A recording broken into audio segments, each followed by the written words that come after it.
어느 날 하늘은 이상할 만큼 무거웠다. 구름은 철처럼 무겁게 내려앉았고 마을 전체가 어딘가 숨을 참고 있는 듯했다.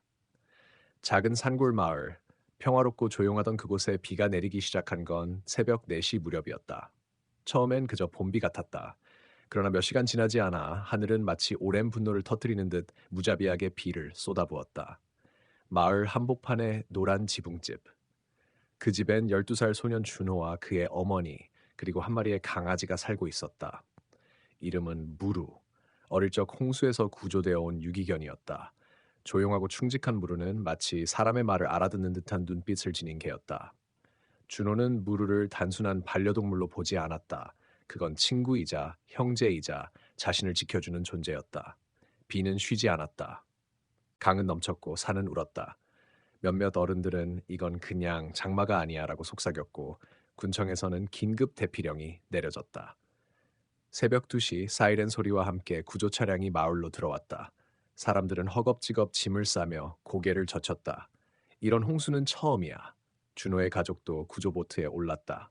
무르는 준호 옆에 얌전히 앉아 있었고 보트가 마을을 떠날 때까지도 아무 말 없이 물살을 바라보았다. 그러나 그 순간 무르의 귀가 움츠렸다. 뭔가를 들은 듯 코를 바닥에 대고 킁킁거리기 시작했다. 무르야? 왜 그래? 준호가 불렀지만 무르는 보트 안에서 몸을 뒤틀며 갑자기 밖으로 뛰어내렸다. 무르야! 안 돼! 파장이 일며 보트가 흔들렸고 구조대원이 황급히 무르를 붙잡으려 했지만 이미 늦었다. 거센 물살 속에서 무르는 앞발을 헤치며 사라졌다. 모두가 당황했다. 구조대원은 걔는 알아서 헤엄쳐 나올 거예요 라고 말했지만 준호는 믿을 수 없었다. 무르는 그냥 도망간 게 아니었다. 무르는 뭔가를 향해 가고 있었다. 물이 휩쓸고 간 마을, 그 속에 홀로 남은 한 집. 창문은 잠겨 있었고 침수된 거실 안에서 작은 울음소리가 들렸다. 미약했지만 분명히 존재했다. 고양이였다. 작은 회색 털의 새끼 고양이. 어미는 며칠 전 차에 치여 죽은 채 발견됐고 이 새끼 고양이만 마당을 떠돌고 있었다. 사람들은 아무도 그 존재를 눈여겨보지 않았다. 그러나 무르는 기억하고 있었다. 이틀 전 무르는 그 고양이에게 남은 사료를 밀어주고 있었다. 서로 다른 종이지만 뭔가 이해하고 있었다. 생명이라는 언어로. 무르는 기억 속 길을 따라 물살을 거슬렀다. 익숙했던 골목은 모두 물에 잠겨 있었고 자동차는 뒤집혀 있었으며 철제 대문들은 파도에 부딪혀 삐걱였다. 하지만 무르는 멈추지 않았다. 숨이 차올라도 눈이 따가워도 무언가 그를 이끌고 있었다. 그 집에도 도착했을 때 집은 쯤 물속에 잠겨 있었다. 무르는 머리를 물속에 밀어넣고 기어이 창문 사이로 들어갔다. 방 안은 무너져 있었고 고양이의 울음은 약해져 가고 있었다. 그리고 마침내 그는 찾았다. 작은 새끼 고양이 한 마리, 떨고 있는 거의 기절 상태의 생명 하나. 무르는 조심스럽게 고양이의 목덜미를 물고 물 밖으로 나왔다. 침수된 창문을 다시 헤치고 나올 때 그 순간이 찍혔다. 드론 카메라. 구조대가 상황을 확인하려 띄운 무인 드론은 물 위를 유유히 헤엄치며 고양이를 품은 개를 포착했다. 짙은 물안개 속 마치 전설처럼 무르는 천천히 수면 위를 나아갔다. 새끼 고양이는 그의 입에서 미약하게 숨을 쉬고 있었다. 그 장면은 그날 오후 뉴스로 보도되었다. 개가 돌아왔다.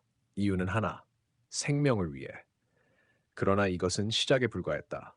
왜 무르는 그런 행동을 했을까? 단순한 본능인가? 아니면 더 깊은 무언가? 그리고 그 고양이는 누구의 것일까? 며칠 후 무르의 몸에서 이상한 증상이 나타났다. 차가운 물속에서 너무 오래 있었던 탓일까? 그러나 그것은 단순한 감기나 저체온이 아니었다. 그날부터 이상한 일이 벌어지기 시작했다. 무르는 고양이를 구출한 후 구조대원들에 의해 병원으로 이송되었다. 그는 떨고 있었고 체온은 위험할 정도로 낮들, 개가 뭔가를 끌고 왔다. 며칠 후 무르는 병원에서 퇴원했다. 고양이 역시 건강을 회복했고 준호의 가족은 둘 모두를 집으로 데려왔다. 마을은 아직 물에 젖어 있었고 집집마다 수해 복구 작업이 이어지고 있었다. 그러나 준호의 집 앞에는 이상한 일이 시작되었다. 밤마다 문 앞에 물웅덩이가 생겼다. 비가 오지 않음에도 불구하고 이상한 건 그 웅덩이 속엔 고양이 발자국도 개의 발자국도 없었다. 대신 사람의 맨발 자국, 그것도 단 하나씩. 그리고 그 자국은 점점 집 안으로 향했다. 준호는 그것을 보고도 믿지 않으려 했다. 단지 어딘가에서 물이 고인 것일 거라며 애써 외면했다. 하지만 무르는 밤마다 창문 앞에서 깨어 있었고 고양이는 종종 귀를 접은 채 숨었다. 그날 밤 무르는 다시 어딘가를 바라보며 으르렁거렸다. 그 순간 라이스 준호는 알 수 없는 추위를 느꼈다. 그리고 현관문이 끼익 소리를 내며 저절로 열렸다. 문이 열린 그 순간 준호는 본능적으로 무르 앞에 섰다. 밖은 고요했고 밤 공기는 끈적이듯 축축했다. 어디선가 물 떨어지는 소리가 들렸고 젖은 풀잎의 비릿한 냄새가 실내로 스며들었다. 하지만 아무도 없었다. 단지 문 앞, 현관 바닥에 맨발 자국 하나, 사람의 발자국보다 크고 마치 물속에서 바로 나와 찍힌 것처럼 진하고 뚜렷한 문 닫자. 준호는 떨리는 손으로 문을 닫고 잠갔다. 그리고 무르를 꼭 껴안았다. 고양이는 소파 밑으로 숨었고 그날 밤 모두 잠들지 못했다. 다음 날 아침 준호는 이웃들에게 이상한 소문을 들었다. 그 강아지 물에 빠진 다른 동물들도 구했었지? 아니야, 사람도 구조하려 했다고 들었어. 떠내려가는 사람 옆에 있었대. 그런데 그 사람 봤어. 실종된 채 아직 못 찾았다지. 그 개가 그때 무언가와 눈이 마주쳤대. 준호는 점점 불안해졌다. 그날 이후 무르는 자주 집안을 돌며 벽을 노려보았다. 특히 거실 한쪽 벽, 물때가 번져있던 그 자리. 며칠 후 그 벽에서 또다시 물방울이 맺히기 시작했다. 비가 오지 않았는데도 물은 점점 아래로 흘렀고 그 자리에 다시 발자국이 찍혔다. 그러나 이번엔 두 개였다. 나란히 서로를 향하고 있는. 그날 밤 무르는 갑자기 짖으며 방문을 밀치고 나갔다. 준호는 뒤따라가며 소리쳤다. 무르야, 어디가? 개는 어둠 속으로 달려갔고 고양이는 창틀 위로 올라가 몸을 웅크렸다. 그리고 창밖 골목어기에서 무르는 멈춰섰다. 그 앞에는 한 아이가 서 있었다. 젖은 옷, 축 늘어진 머리, 눈동자가 없는 흰 눈. 하지만 아이는 웃고 있었다. 그 애를 구했구나. 준호는 달려나갔다. 거기 서! 그러나 아이는 사라졌다. 단지 땅 위엔 물자국만 남았고 무르는 조용히 그 자리를 핥고 있었다. 그날 이후 무르는 음식을 거부했다. 무언가를 기다리는 듯 현관 앞에서 하루 종일 앉아 있었다. 고양이도 조용했다. 그들은 무언의 긴장 속에 함께 있었다. 그러던 어느 날 준호는 예전 뉴스 보도를 우연히 다시 보게 되었다. 구조 당시 무르가 처음 물에 뛰어든 그 장면. 그리고 화면 속 무르가 떠있는 물 위에서 어떤 형체를 물끄러미 바라보는 장면. 정지 화면. 형체는 물에 떠있는 고양이와 똑같은 크기, 똑같은 자세. 하지만 자세히 보면 고양이의 눈빛이 너무도 사람 같았다. 그 순간 준호는 등골이 오싹해졌다. 무르가 구한 것은 단순한 고양이가 아니었다. 아니, 고양이란 껍질 안에는 무언가가 함께 있었다. 그날 밤 준호는 꿈을 꾸었다. 무르가 다시 물속을 향해 헤엄치고 있었고 고양이가 그 뒤를 따라갔다. 그리고 물 아래서 두 눈이 번쩍 떴다. 어디선가 들려오는 속삭임. 이제 하나 남았어. 너만 데려가면 돼. 준호는 땀에 젖어 깨어났다. 그 순간 집안에서 무언가 찰박 소리를 냈다. 물을 밟는 소리. 새벽 3시 17분. 어디선가 물을 밟는 소리. 찰박, 찰박. 준호는 심장이 요동치는 소리에 깨어났다. 무르는 침대 곁에 없었다. 무르는 한 번도 허락 없이 밤에 밖에 나간 적이 없었다. 그런데 거실로 나가자 창문이 열려 있었다. 찬 공기와 함께 젖은 냄새 그리고 벽지에 번진 검은 물자국. 그 자국은 거실을 지나 현관으로 이어져 있었다. 현관 앞. 작은 그림자가 웅크려 있었다. 무루. 그림자는 고개를 들었고 그것은 무르였다. 하지만 무언가 달랐다. 그의 눈이 어두운 유리알처럼 깊고 텅 비어 있었다. 그리고 그의 옆에는 고양이, 무르가 구조했던 그 고양이도 있었다. 그 순간 무르가 낮게 으르렁거렸다. 준호는 본능적으로 한 발 뒤로 물러섰다. 왜 그래? 그는 손을 내밀었다. 그러자 무르는 천천히 다가왔다. 하지만 그 발걸음은 마치 다른 존재의 것처럼 무거웠다. 무르는 거실 한복판에 멈춰섰고 고양이는 그 앞에 앉아 가만히 준호를 바라보았다. 눈빛이 너무나 사람 같았다. 그리고 왜 돌아왔는지 이제 알겠지. 속삭임이었다. 누구의 목소리도 아닌 바로 뇌 안에서 울리는 말. 준호는 숨을 멈췄다. 그날 나를 살렸어. 하지만 나만은 아니었어.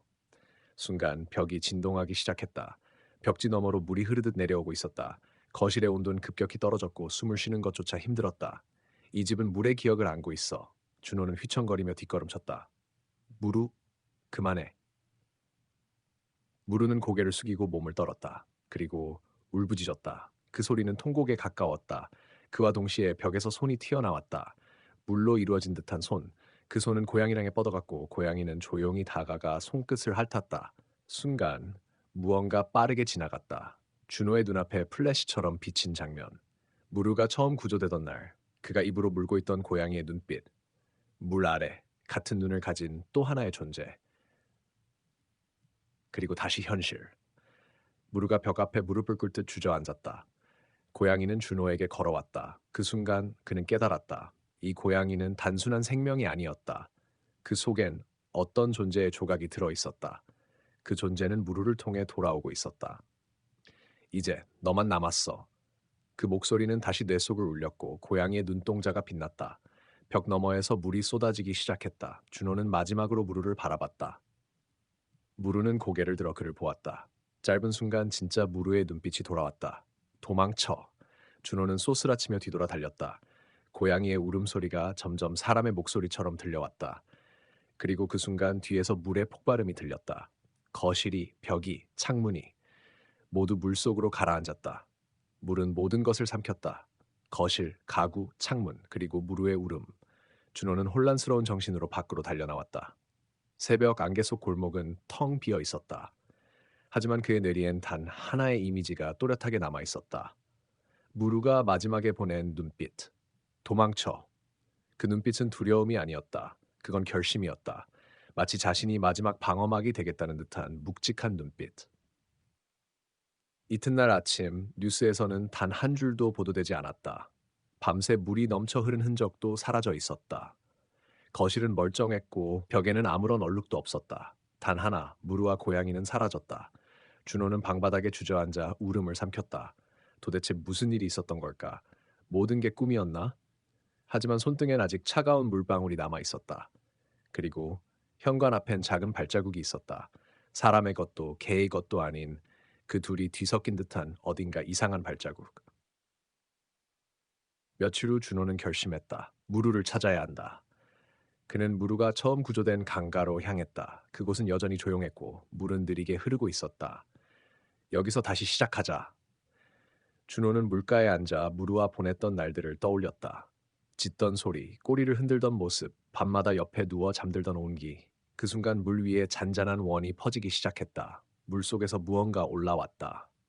하지만 그것은 개도 고양이도 아니었다. 기억이었다. 무르가 구조되던 날, 사람들이 모여있던 강가, 그리고 그 사람들 틈에 섞여 준호 자신이 있었다. 그건 불가능해. 그 장면 속에서 준호는 누군가를 애타게 부르고 있었다. 그 이름은 지우, 지우. 어릴 적 물에 빠져 실종된 자신의 쌍둥이 동생, 결코 찾지 못했던 잊어야만 했던 존재. 그리고 화면 속에서 무르는 바로 그 지우를 향해 헤엄치고 있었다. 물 속에서. 지우와 같은 눈빛을 한 고양이가 그를 이끌고 있었다. 그 고양이는 준호는 떨리는 목소리로 말했다. 지우야. 그 순간 물이 소용돌이쳤다. 그 안에서 들려오는 낮은 울음. 그리고 눈을 떴다. 무르. 하지만 무르의 눈은 이제 더 이상 한 마리 개의 눈이 아니었다. 그 안엔 두 생명이 함께 있었다. 무르는 천천히 다가왔다. 그 곁에는 고양이가 있었다. 두 생명은 더 이상 무언가를 두려워하지 않았다. 그들은 이제 기억을 되찾은 존재였다. 준호는 무르의 눈을 바라보며 말했다. 돌아와줘서 고마워, 지우. 무르가 짖었다. 그 소리는 기쁘지도 슬프지도 않았다. 그건 단지 귀환의 선언이었다. 그날 밤 준호는 처음으로 잠들었다. 오랜 시간 동안 두려움과 혼란 속에 시달렸던 마음이 잠시나마 고요해졌다. 하지만 꿈속에서 누군가 속삭였다. 문은 아직 닫히지 않았어. 그 아이는 돌아왔지만 누군가는 아직 물속에 있어. 그날 밤 준호는 차가운 한기를 느끼며 잠에서 깼다. 창밖에는 비가 내리고 있었고 방 안은 이상하리만큼 조용했다. 무르와 고양이는 준호의 발치에서 잠들어 있었다. 하지만 그들의 꿈속에서는 무언가 계속해서 부르고 있었다.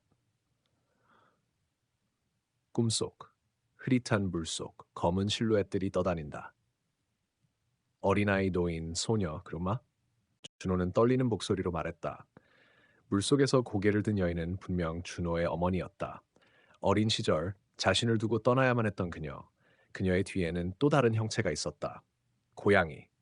하지만 눈빛은 평범하지 않았다. 그 고양이는 준호를 보며 입을 열었다. 문은 아직 닫히지 않았다.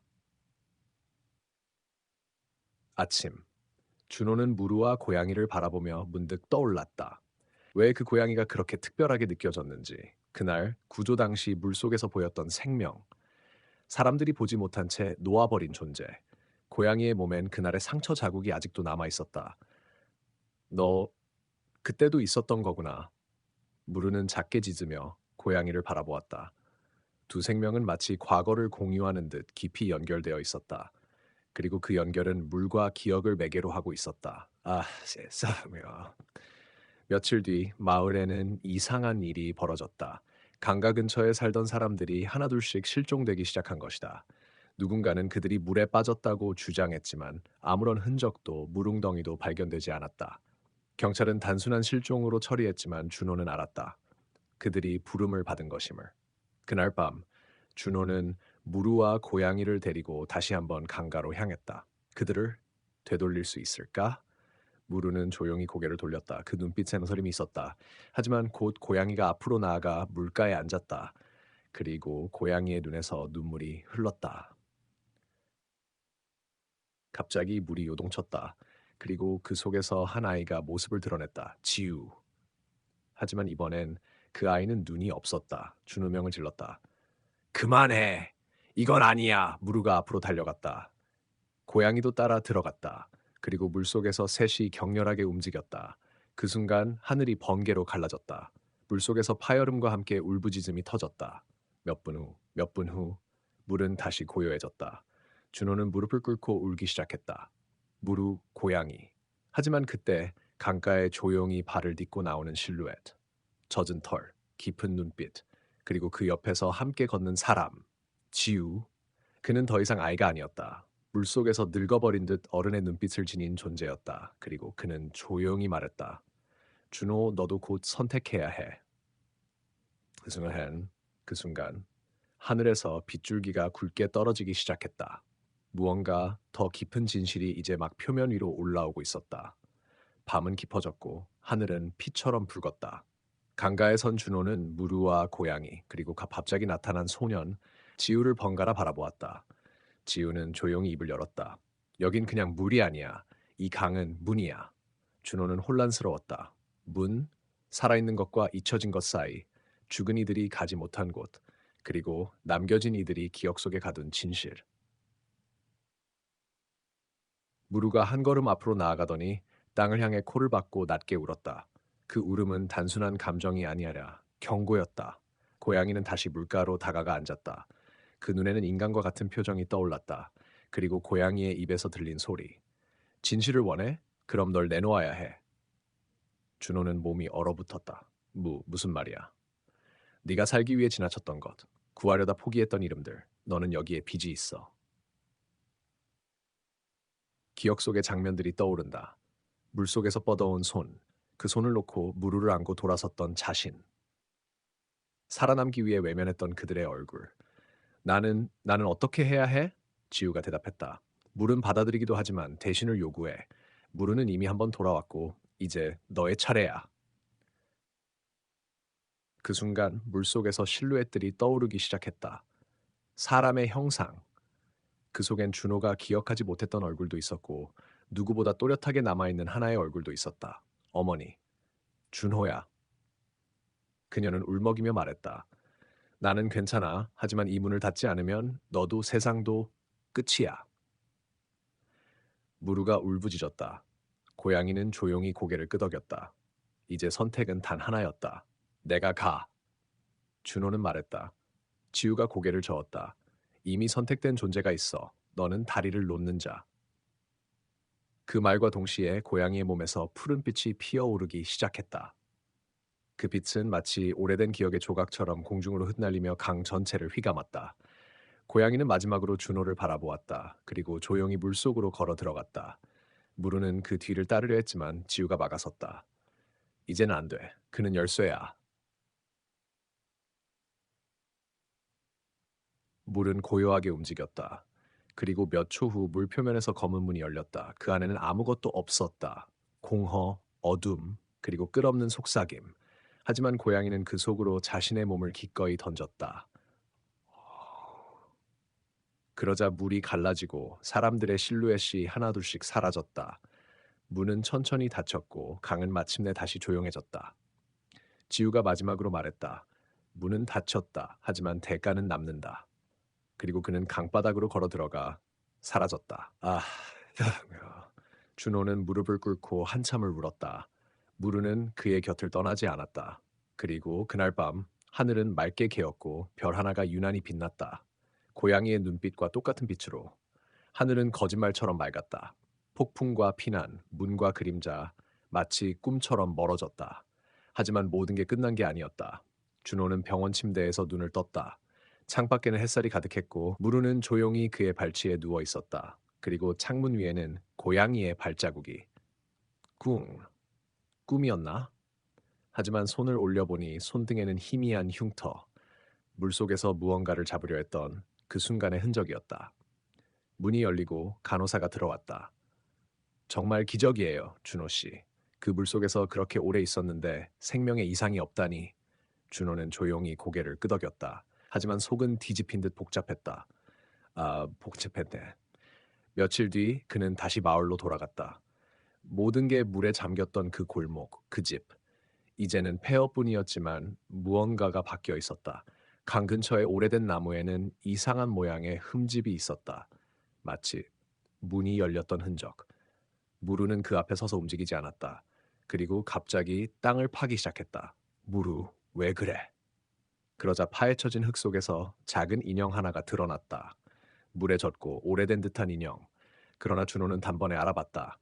그의 여동생 수빈이 어릴 적 안고 다니던 인형이었다. 여긴 예전에 우리가 숨었던 그 장소였잖아. 그 순간 기억이 폭풍처럼 밀려왔다. 피난 당시 집이 무너지기 직전 그는 수빈의 손을 붙잡았지만 무언가에 부딪혀 떨어지고 말았었다. 그 후 그녀를 다시는 찾지 못했었다. 맥스품면 여기 있다. 무르는 인형을 물고 강가로 향했다. 그 눈빛은 분명히 말하고 있었다. 그녀는 여기 있다. 준호는 무릎을 꿇고 인형을 안았다. 그제서야 눈물이 터져 나왔다. 내가 잊은 게 아니야. 너무 늦었을까? 하지만 그 순간 강물 속에서 조용히 떠오르는 하얀 깃털 하나, 그리고 강 건너편에서 한 아이의 실루엣이 그를 바라보고 있었다. 눈을 찌푸려 보자 그 아이는 천천히 손을 들어 작은 인사를 했다. 그러고는 나무 뒤로 사라졌다. 무르는 조용히 옆에 와서 앉았다. 그 눈빛은 여전히 어딘가를 기억하고 있었다. 밤이 되자 준호는 강가에 작은 불을 피우고 앉았다. 옆에는 무루, 그리고 그 인형. 그는 조용히 말했다. 문은 닫혔어. 하지만 어떤 문은 마음속에 남아있지. 무르는 작게 짖었다. 별이 떨어지는 밤 다시 한번 그들의 여정이 움직이기 시작했다. 왜냐하면 아직 끝나지 않았기 때문이다. 준호는 인형을 조심히 닦았다. 그 안에서 이상한 소리가 들렸다. 딸깍. 속을 조심히 가르자 젖은 종이 조각이 나왔다. 접혀 있고 찢긴 흔적이 있었지만 그 위에는 또렷한 글씨들이 남아 있었다. 우리가 본 문은 다시 열릴 거야. 고양이는 길을 안다. 이건 무슨 말이지? 그는 한 글자씩 읽으며 숨을 삼켰다. 종이는 아이의 글씨체였다. 그리고 이름, 수빈. 준호의 가슴이 멎는 듯했다. 이건 그녀가 남긴 마지막 기록이었을까? 그 순간 무르가 조용히 짖으며 멀리를 바라봤다. 고요한 강 건너편 흰 고양이가 한 채의 폐가 지붕에 앉아 있었다. 그 폐가는 마을에서 금기시된 장소였다. 10년 전 어린아이들이 집단으로 실종된 사건 이후 그 집은 봉인되었다. 사람들은 문이 열렸다며 속삭였지만 누구도 진실을 말하지 않았다. 설마 수빈도 그곳에. 그들의 거라이나 에코노미네 청프노. 준호는 폐가로 향하기로 결심했다.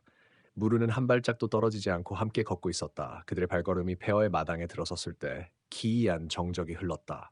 바람도 새도 죽은 듯 침묵했다. 그리고 아이들의 웃음소리. 준호는 멈췄다. 들었어? 무르도 몸을 낮췄다. 그건 분명히 전했다. 과거에서 오는 메아리. 그는 집 안으로 들어갔다. 오래된 장롱, 곰팡이 낀 벽지, 그리고 벽에 손으로 그린 듯한 그림, 고양이, 개, 그리고 아이들. 그림 아래 무언가 붉은색 글씨가 있었다. 열쇠는 내 안에 있다. 그 순간 무르가 어딘가를 향해 짖었다. 준호는 돌아봤다. 그리고 검은 그림자를 봤다. 그것은 사람의 형상이었지만 눈이 없었다. 피부는 축축하고 물에 젖은 듯. 그 존재는 조용히 속삭였다. 내가 다시 열었구나. 준호는 숨도 쉴 수 없었다. 무르가 앞을 막고 으르렁댔다. 그러자 그림자는 사라졌고 그 자리에 낡은 노트 한 권이 떨어져 있었다. 엔노스케키야. 그는 그것을 주워 조심스럽게 펼쳤다. 수많은 아이들의 이름, 그리고 날짜들, 모두 실종된 아이들의 날짜였다. 마지막 페이지에는 한 문장만 쓰여 있었다. 하나가 돌아오면 나머지도 깨어난다. 밖에서 천둥이 울렸다. 하늘이 어두워졌고 바람이 불었다. 무르가 고개를 들고 울부짖었다. 그리고 그 순간 지붕 위의 고양이는 어딘가를 응시하고 있었다. 준호는 느꼈다. 문이 다시 열리고 있다는 것. 그것은 홍수가 아니었다. 그것은 기억과 시간, 그리고 죄의 파도였다. 그리고 그는 그 중심으로 들어가고 있었다. 폐가의 벽 한쪽이 갈라졌다. 금이 가 있던 벽이 스스로 열리고 있었다. 무르는 이를 드러내고 서 있었고 준호는 심장이 쪼개진 듯한 공포를 느꼈다. 그러나 그는 멈추지 않았다. 그 문 너머는 물로 가득한 공간이었다. 천장 없는 어둠 속 아이들의 웃음소리가 울렸다. 그리고 수빈의 목소리. 오빠, 늦지 않았어. 그는 달려들었다. 검은 물속으로 뛰어들며 과거와 죄책감, 기억을 껴안았다. 무르는 그를 따라 물속으로 뛰어들었다. 그 순간 모든 게 뒤틀렸다. 눈앞에 펼쳐진 것은 수몰되기 전의 마을 햇살 아래 아이들이 웃고 어른들이 밭을 일구고 있었다. 그곳에는 어릴 적의 자신도 있었다. 그리고 살아있는 수빈. 그는 그녀에게 다가가려 했지만 투명한 벽이 막고 있었다. 이건 기억이야. 그는 속삭였다. 그 순간 작은 고양이가 그의 어깨 위에 올라탔다. 그 고양이의 눈빛은 마치 말을 건네는 듯했다. 길은 하나, 마음을 열면 문도 열린다. 그의 머릿속에 울린 음성, 그리고 폭발처럼 터진 기억. 수비는 아이들을 지키기 위해 그날 스스로 그 문을 연 것이었다. 이상한 존재가 다가올 때 그녀는 마지막으로 남은 아이들을 그 방 안으로 밀어넣고 스스로는 문 밖에 남았었다. 그 아이들을 살리기 위해 넌 모든 걸 잊게 만든 거야. 눈물이 흘렀다. 눈물이 흘렀다. 그러자 고양이는 조용히 고개를 끄덕였고 빛이 그의 가슴에서 퍼져 손 안에는 문을 여는 진짜 열쇠, 수빈의 마음이 있었다. 강한 빛과 함께 그는 다시 물 위로 솟아올랐다. 폐가는 무너지고 있었고 시간이 다시 움직이고 있었다. 무르는 그의 곁에 있었고 그의 품 안에는 젖은 고양이 한 마리. 너 다시 태어난 거니? 고양이는 작게 울었다. 마치 수빈이 미소 짓는 듯한 울음소리였다. 며칠 후 마을에는 이상한 일이 퍼졌다. 실종된 아이들 중 몇몇이 다른 지방에서 발견되었다. 기억은 희미했지만 모두가 같은 고양이와 개를 봤다고 말했다. 준호는 마당에 앉아 무르와 고양이를 바라보았다. 그들의 눈은 모든 걸 기억하고 있었다. 문은 닫혔지만 그 안에서 살아있는 것들은 밖으로 나올 준비가 되어 있었어. 그는 속삭이며 손에 쥔 노트를 다시 읽었다. 하나가 돌아오면 나머지도 깨어난다. 그리고 이제 모두 깨어났다. 별이 가득한 밤.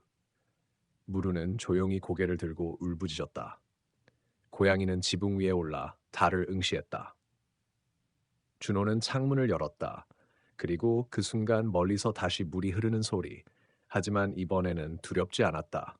왜냐하면 이젠 그 문을 지킬 수 있으니까.